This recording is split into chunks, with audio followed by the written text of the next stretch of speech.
You know that feeling? You finish school, you've got the certificate, but then you step out and it's like, whoa, Yeah. there's a whole lot of real world stuff nobody really prepared you Oh, for. absolutely. Like suddenly you're dealing with bills, maybe thinking about credit, and it feels like you're just figuring it all out on the fly. Exactly, winging it. It's like school hands you this, I don't know, theoretical toolkit, but the actual assembly instructions for life are missing. Yeah, it's a very common feeling. I mean, traditional education lays down some important groundwork, no doubt, but there are these gaps, these really practical skills you need day to day. Right, and skills you might need if you ever think about, starting something yourself, maybe a small business or project. Precisely. So, we're not here to bash schools, definitely not, but we thought it'd be interesting to explore some of those key areas that, well, often seem to get overlooked in the standard curriculum. hmm And we've looked at some different perspectives, Yeah. entrepreneurs, business folks, educational thinkers, to kind of unpack this. Okay, so where do we start? Maybe with those really concrete, everyday skills. Sounds good. That valuetainment video you mentioned, 15 things school won't teach you, that's a great jumping off point. Yeah, it really hits on some core stuff. Yeah. And right near the top, something unavoidable for everyone: taxes. Taxes. It's kind of amazing how little practical detail you often get on that in school, isn't it? It really is. Like, just understanding why your paycheck isn't the full amount you expected based on your hourly rate. That basic thing. Exactly. Or how deductions work, what you need to keep track of. It's not just about filling in a form once a year.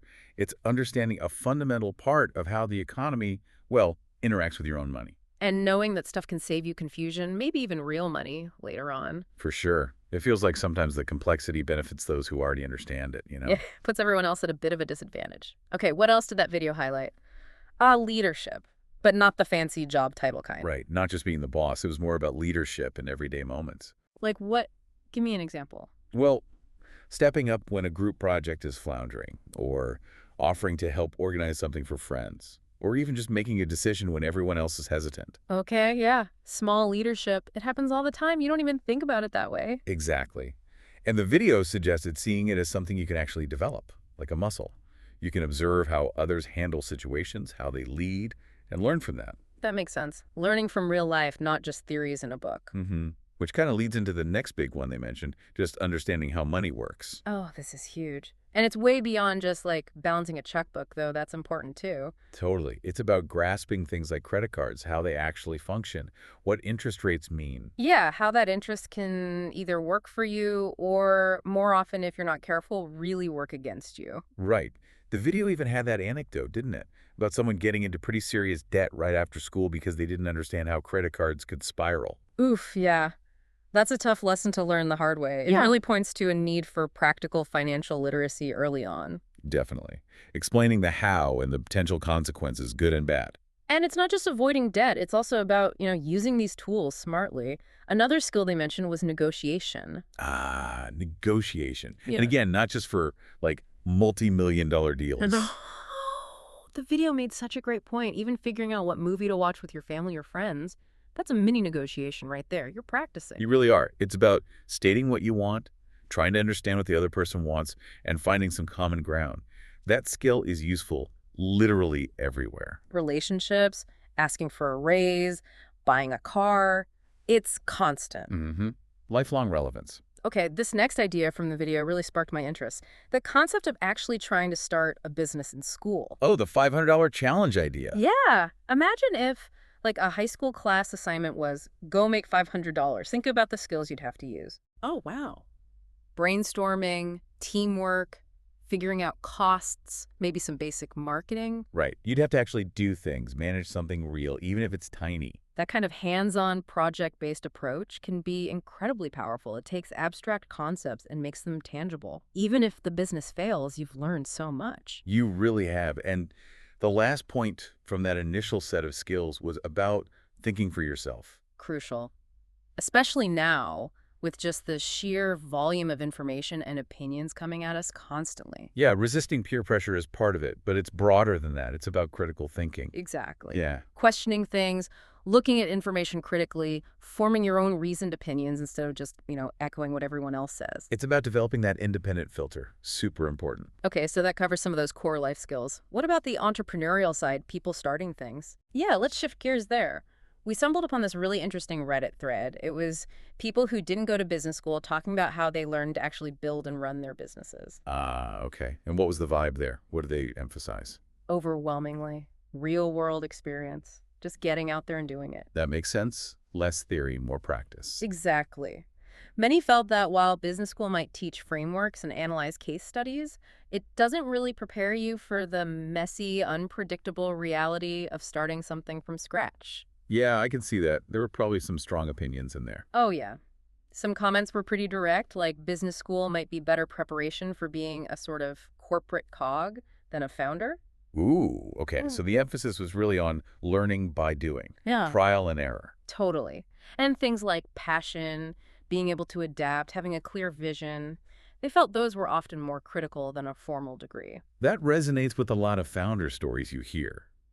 But did they mention any specific skills that are crucial to learn, regardless of how you learn them? Yes, definitely. Linking back to what we were just saying about money accounting came up a lot. Ah, okay. Makes sense. You absolutely need to understand your numbers. Right. You can't run a business, even a tiny one, if you don't know where the money is coming from and where it's going. It's foundational. Whether you learn it in a class or because you have to figure out your cash flow, you need to know it. We also found this really insightful piece from the founders of Astropad. They're a tech company, and they wrote about what they felt business school didn't teach them. Oh, interesting.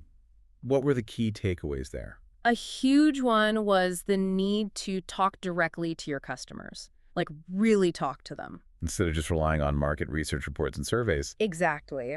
They felt that traditional market research could feel a bit cold or distant. Having actual conversations, understanding the user's real pain points and how they use the product, that feedback was invaluable. Yeah, getting that direct qualitative insight, you can't really replace that human connection for understanding needs. For sure.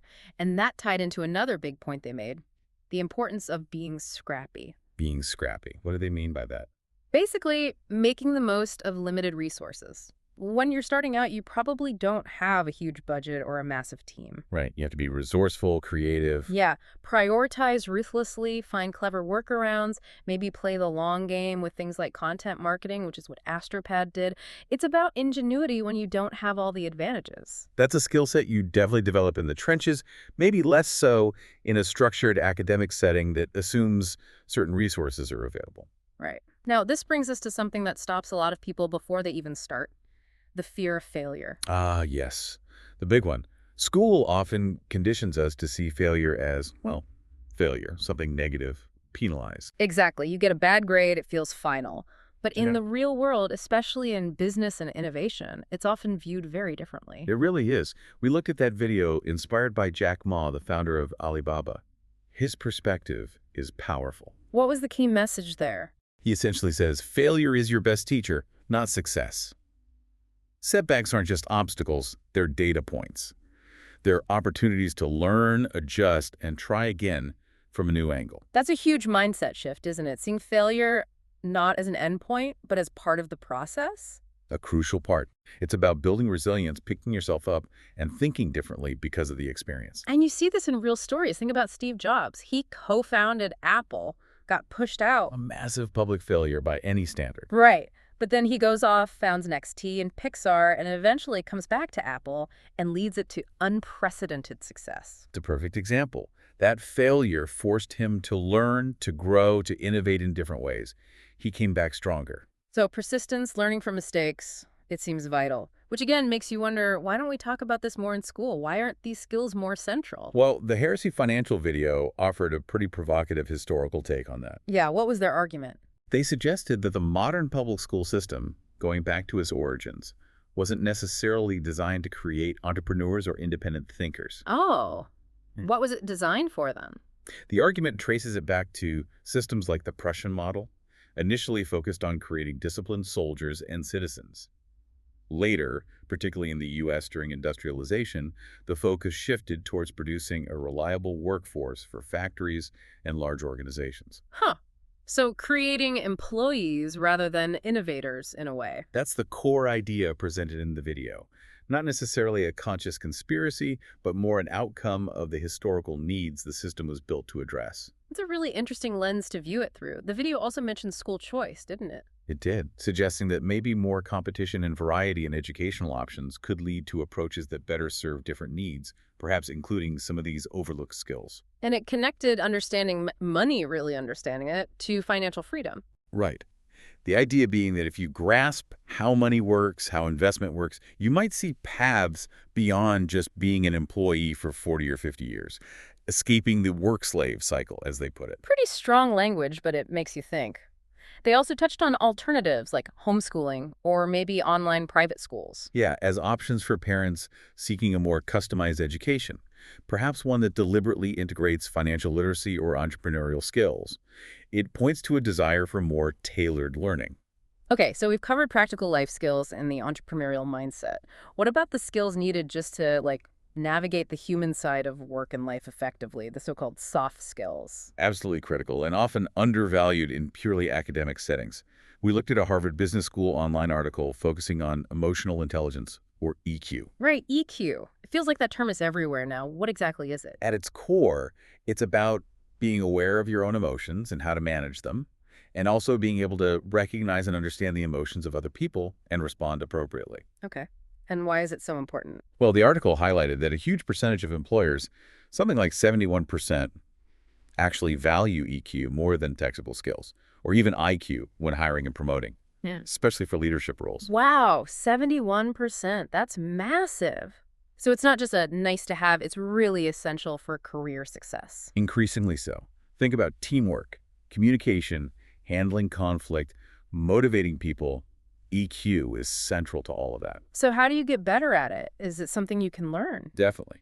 The article suggested some practical things, like journaling to understand your own feelings better, actively seeking feedback from trusted colleagues or friends on how you come across, Okay. really practicing active listening, focusing completely on the other person when they're talking, not just waiting for your turn to speak, and just generally paying more attention to your own emotional reactions to different situations. Why do you feel that way? Sounds like a lot of self-awareness, basically. That's a huge part of it, yes. Self-awareness, self-regulation, empathy, social skills, they all bundle into EQ. Makes sense. And that ties into another piece we looked at from BNI about building relationships, especially in a business context. Yes, their whole philosophy hinges on relationships. They have that saying, people do business with people who they know, like, and trust. Know, like, and trust. Simple, but powerful. It really is. Strong relationships are the bedrock. The article pointed out how referrals that come through trusted relationships convert at a much higher rate and lead to more loyal, long-term customers. And they talked about giver's gain, right? What's that about? It's the idea that you should focus on helping others in your network first. Give referrals, offer support, provide value, without immediately expecting something back. The philosophy is that this generosity and helpfulness ultimately creates stronger bonds and reciprocal benefits down the line. So it's about building a supportive ecosystem, not just transactional networking. Exactly. Showing up, being consistent, and genuinely trying to help others succeed. It builds that crucial like and trust factor. And that connects back to negotiation skills, too, which we touched on earlier. The Harvard Law School piece really dug into that. Yes, it framed negotiation not just as a business tactic, but a fundamental life skill. What were some of the key elements they mentioned for effective negotiation? Several things. Understanding your BATNA, your best alternative to a negotiated agreement. Basically, knowing what you'll do if you don't reach a deal. That gives you power. Okay. Knowing your walkaway point. Right. Also, negotiating the process itself, like agreeing on the agenda or timeline. Building rapport is huge, finding common ground. Active listening, again, critical for understanding the other side's needs and interests. And asking good questions, not just making statements. Precisely. Asking open-ended questions to uncover underlying motivations. And finally, looking for smart trade-offs where you can give something up that's less valuable to you but more valuable to them, and vice versa. Finding those win-win possibilities. These all sound like skills that would be useful way beyond a formal negotiation table. Absolutely. Anytime you're trying to reach an agreement or understanding with someone. Okay, let's zoom out again. Beyond individual skills and relationships, what about understanding the bigger picture, the environment you're operating in? Yeah, understanding market dynamics. Yeah. You looked at an article from Artisan Furniture UK on this. What was the main takeaway there? It emphasized how important it is, for any venture really, To grasp the basics of supply and demand, to be aware of what competitors are doing, and to keep up with shifting consumer trends and behaviors. Like the massive shift towards online shopping e-commerce. That's a huge change in consumer behavior. Exactly. That's a market dynamic. The article also mentioned using data analytics and market research, not necessarily super complex stuff, but ways to get a better handle on what customers actually want and need. So staying informed about the playing field. Right. And crucially, being adaptable. Markets change, customer preferences change, competitors make moves. You need to be able to respond effectively. Which brings us back to adaptability, a recurring theme. Definitely. And speaking of communication within that bigger picture, that Forbes article on storytelling was interesting too. Oh yeah, storytelling as a business tool. And a life tool, really. Yeah. It talked about the core elements you need, characters people can relate to, a setting, a plot or sequence of events, and a clear message or takeaway. Why is telling a story more effective than just presenting facts? Because stories engage us emotionally. They make messages sticky, more memorable. They help build connection and relatability. Think about pitching an idea, explaining a complex concept, or even just connecting with colleagues. A good story can make all the difference. It builds trust. Makes sense. You remember stories more than bullet points. Exactly. So we keep coming back to this idea of change and how to deal with it. Adaptability. Let's revisit that BBC article. Right. And it made that key distinction between resilience and adaptability. What was the difference again? Resilience is about bouncing back after a setback, getting back to where you were. Adaptability is more about bouncing forward. Bouncing forwards. How so? It means not just recovering, but actively preparing for change, maybe even seeking it out, and continuously adding new skills and capabilities so you can thrive in whatever the new situation is. It's more proactive. So less about enduring change and more about embracing it and evolving with it. Precisely. And the article argued this is becoming way more important in the modern world, where change is so constant and rapid. How do you actually become more adaptable? Any tips? The article suggested things like deliberately breaking out of comfortable routines and habits, challenging your own assumptions, adopting a learning mindset, seeing challenges as opportunities to grow rather than a protection mindset focused on just avoiding risk or failure. Okay, so actively pushing your boundaries a bit. Yeah, building that mental flexibility. Right. To kind of bring these threads together, we watched that TEDx talk by Eddie Zong. He had a really thought-provoking take on intelligence itself. He did. His argument was that the intense focus on academic achievement in many schools can sometimes unintentionally stifle creative intelligence. How so? By defining intelligence too narrowly, maybe focusing too much on standardized tests and grades, and not enough on things like innovation, problem solving in novel ways, or just making things. And he had his own story, right? Yeah, he talked about being a self-described straight C student, but going on to start a successful tech company while still in school.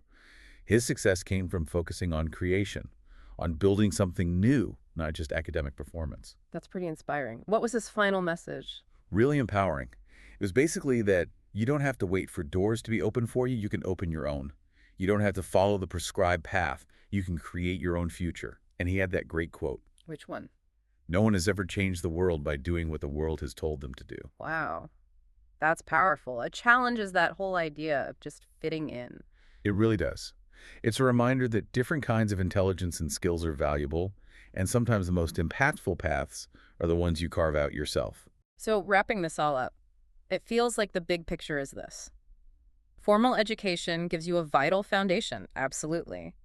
But there's this whole suite of other skills, really crucial ones for navigating life and maybe starting something new that you often have to seek out elsewhere. Yeah, things like financial literacy, practical negotiation, understanding how to build real relationships, developing emotional intelligence, learning how to be scrappy and adaptable.